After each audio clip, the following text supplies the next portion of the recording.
You're joining us here on France 24 as we take a look through the international papers for you. Catherine Norris-Trent joins me now in the studio. Good morning. Good morning. Catherine, now there's been a lot of talk about oil prices, yet again, yawn, over the weekend.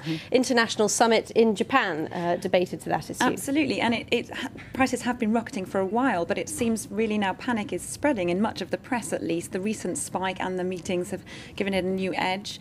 In countries far away as New Zealand, the press there are speculating that petrol companies will rise prices at the pumps yet again, and they're worried that the weak New Zealand dollar will really affect people. Lots of concern. And here in France, the Figaro has a story that the bosses of the petrol giant Total will be meeting with the French Finance Ministry today to help reduce prices for consumers. So they're looking for cooperation there. Also in Le Figaro, an article pits Kazakhstan as the new oil superpower on the block, and that coincides coincidentally with the Kazakhstan president's visit to Paris tomorrow. But in this oil crisis, Catherine, we're meant to be feeling really sorry for the Americans. So what does the U.S. press have to say? Absolutely. In the world's biggest oil-consuming state, they're now getting slightly worried about petropolitics. The LA Times has a rather lengthy analytical piece worrying that U.S. links with producer Saudi Arabia are on the downturn, and that Saudi Arabia is favouring markets in emerging countries in Asia like China and India, and the poor old United States might be left out of the picture. And that could be rather a big election issue as well, the LA Times speculates. Gosh, give up your gas guzzlers, Americans. That's very exactly. Lots of sympathy there. Indeed. Well, tell us what else is dominating the international headlines. It's been a very sporty weekend. Absolutely. Lots of sport. In particular, Rafael Nadal's victory at the French Open yesterday in Paris. Unsurprisingly, the Spanish press are running big on this.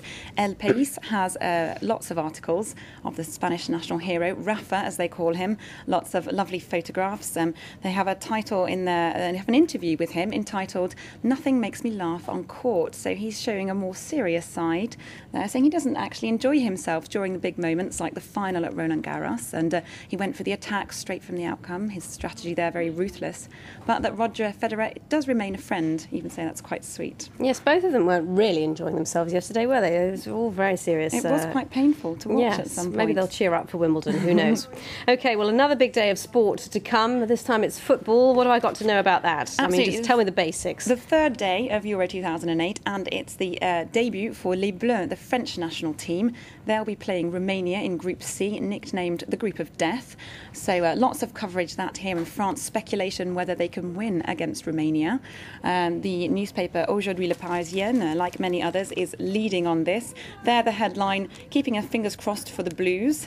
So, but they don't sound very confident. The coverage continues inside, and they talk about, they have an interview with the sélectionneur, the coach who picks the players, and he there says, anything could happen, and the two of the big name players, Thierry Henry and Patrick Vieira, aren't playing. So not a very confident sounding coach, saying perhaps we haven't done enough. Goodness me. Well, crossing our fingers for Les Bleus. And someone who's, it's a bit late now for Patrick Poivre d'Arvor to cross his fingers. He was the French anchor for 20 years on the evening news, but what's happened to him? Well, lots of papers today running with that the story that he's going to be replaced from fronting the 8 o'clock news bulletin after 20 years at TF1, the channel. He is apparently going to be replaced by a woman, Laurence Ferrari.